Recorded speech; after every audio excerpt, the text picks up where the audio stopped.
Hi guys, welcome to my YouTube channel. Some of you would have seen my previous video where I'm talking about why I started my UPSC preparations in the first place.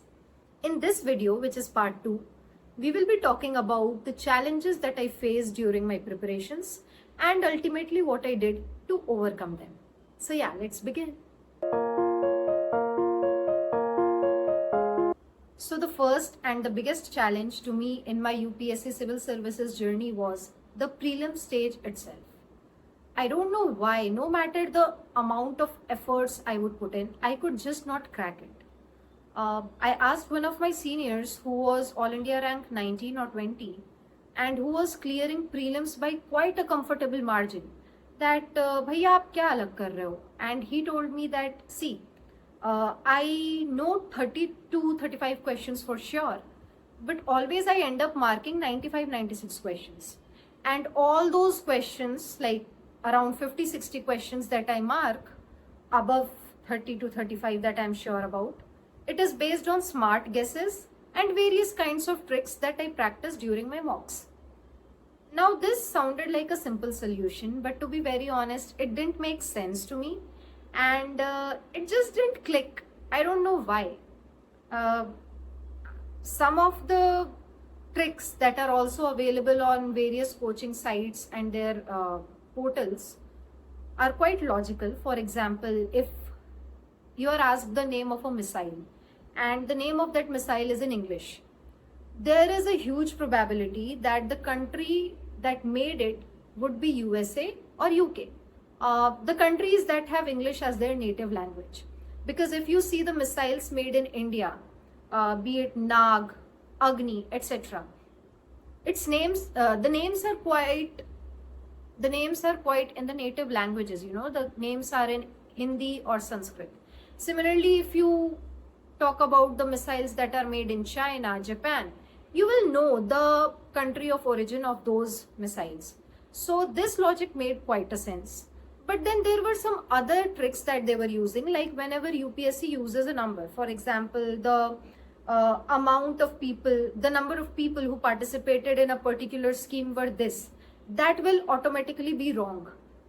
They consider those kind of statements where numerical facts are used by default wrong until you are 100% sure that it is correct. It didn't make sense to me. Like, I was like, why?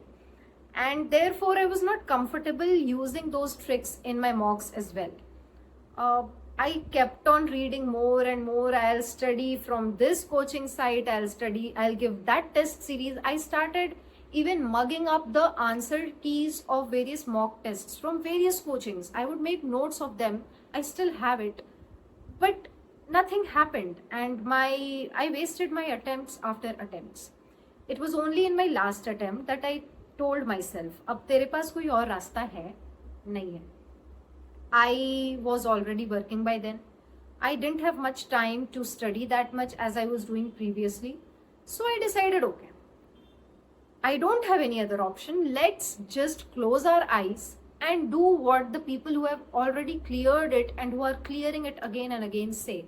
So, numbers, factual, numerical facts, mostly wrong.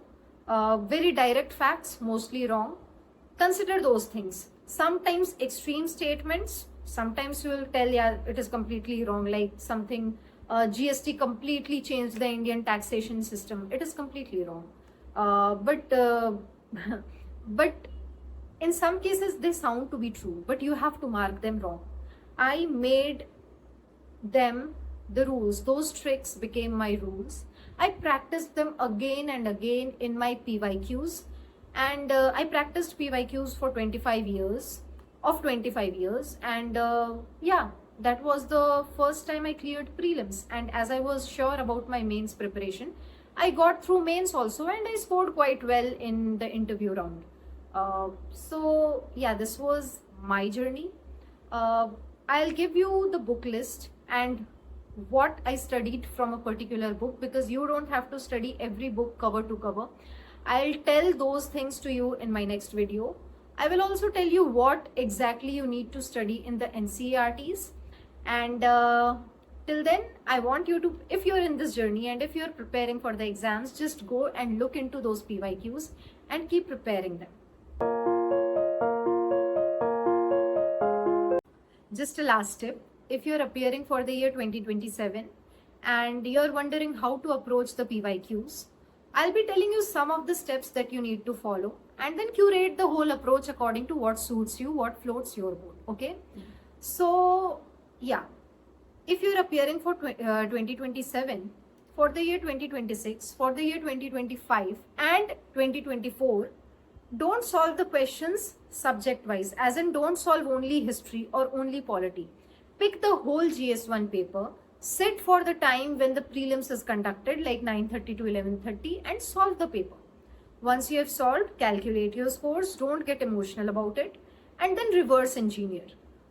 In that, you find out in which questions you need to use your memory, in which questions you need to use your logic, and in which questions you need to use your knowledge, okay? Now, one thing that comes up again and again is like, don't you just remember the answers? If you're solving one paper, suppose I solve the paper of 2024 again and again, because I solved every paper two, 3 times. So people ask me, don't you just mug up the answers and next time you just mark it? This is where the main ingredient of cracking the prelims lies. You don't have to mug up the answers. Of course, I'll remember what the answer for question number 64 was. What you have to do is that you have to understand yourself via those questions and via those papers. You have to see. So there were some questions in which I'll make careless mistakes. The next time I'm attempting the same paper, I would not correct those mistakes. I'll repeat those mistakes because I'll tell to myself that there is a huge chance I'm a careless person. I know that about myself. So if I'm sitting in the main exam, there is a huge chance that I'll repeat the same mistake. So I would not be giving myself score on that question. Similarly, suppose there is a question in which earlier when you attempted it, there was a numerical fact which you marked as correct. This time when I attempt it, I'll say, okay, my rule was to mark the numerical facts as wrong and this is what I'll apply here. And I'll do that because I know in the main exam, I'm going to do that.